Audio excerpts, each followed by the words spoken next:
আহলে হাদিসদের ব্যাপারে আপনার মতামত কি? তারা কি ভ্রান্ত আকীদার নাকি সহি আকীদার? তারা যেভাবে নামাজ পড়েন তা কি সহি শুদ্ধ? প্রিয় ভাইরা, আর কতদিন এগুলা প্রশ্ন করবে? আপনার দিলে এখনো পরিষ্কার হয় নাই যে এই প্রশ্নগুলি আমাদের প্রশ্ন নয়। এই প্রশ্নগুলি অন্য কারা জানি আমাদের মধ্যে বিভেদের প্রাচীর তোলার জন্য এই প্রশ্ন করে।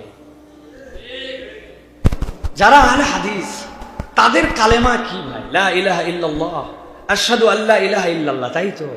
তাদের কোরআনুল কারীম তো আমাদেরই কোরআনুল কারীম, তাই তো?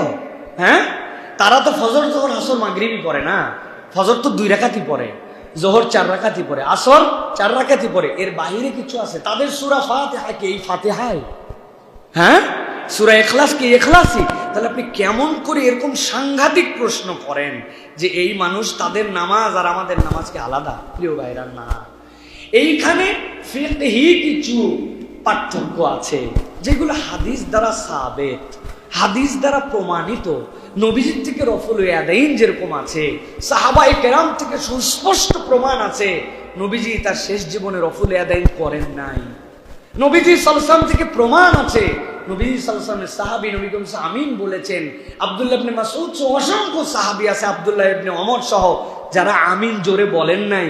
উভয়টাই নবীজির থেকে আমল, উভয়টা রাসূল সাল্লাল্লাহু আলাইহি ওয়াসাল্লাম থেকে বর্ণিত বিষয়। তাহলে এই জায়গায় এক্সট্রিমিস্ট হয়ে যদি কোনো আহলে হাদিস নামধারী ভাইরাও বলে হানাফিদের নামাজ হয় না, তাহলে উনি একটা বিভ্রান্তির মধ্যে আছেন। তার এই কথাটা শতসিদ্ধ মিথ্যা কথা। আর কোনো হানাফি যদি বলে আহলে হাদিস ভাই যে নামাজ পড়ছে নামাজ হয় না, এটাও একটা বিভ্রান্তিকর কথা। অতএব বলবো ভাই, এই দলভেদ, এই ফিকহি মতভেদ দূর করে বৃহত্তর জায়গায় আমরা আসি।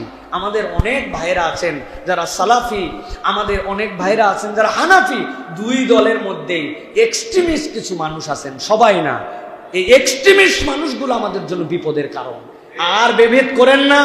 মুসলমানদের কল্লার কাছে তলোয়ার, ওই তলোয়ারে সে শুনতে চায় না এখন যে তুমি কি রফুল ইয়াদাইন না রফুল ইয়াদাইন না, তুমি হানাফি না আহলে হাদিস, শুনতে চায় না। ও শুনতে চায় তুই আশহাদু আল্লা ইলাহা ইল্লাল্লাহ বলিস কিনা। যদি আশহাদু আল্লা ইলাহা ইল্লাল্লাহ বলিস, তোরে তলোয়ার চালায় দিব। হত্যার কারণ কালেমা, এখন হত্যার কারণ আহলে হাদিসের হানাফি না।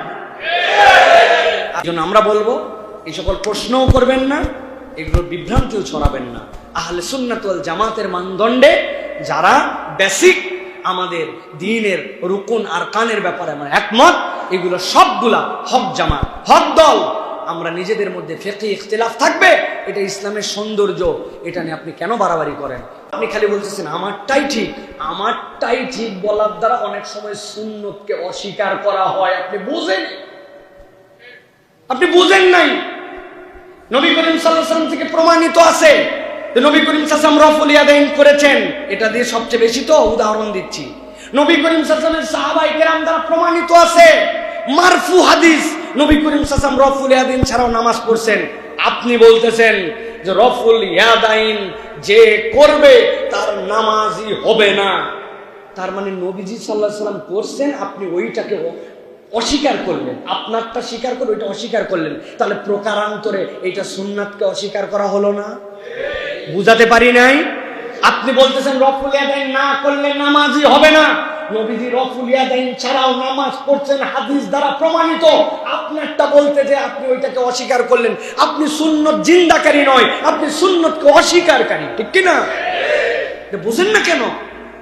কত বিভেদ করবেন আর এগুলা নিয়ে? এগুলা বাদ, এগুলা বাদ। বেসিক ইসলামের জায়গায় আসেন। আল্লাহ আমাদেরকে এক হয়ে এক উম্মার প্রতিনিধিত্ব করে ইসলামের পক্ষে, শরিয়ার পক্ষে, আল্লাহর আইনের পক্ষে আমাদেরকে সরব হওয়ার তৌফিক দান করেন।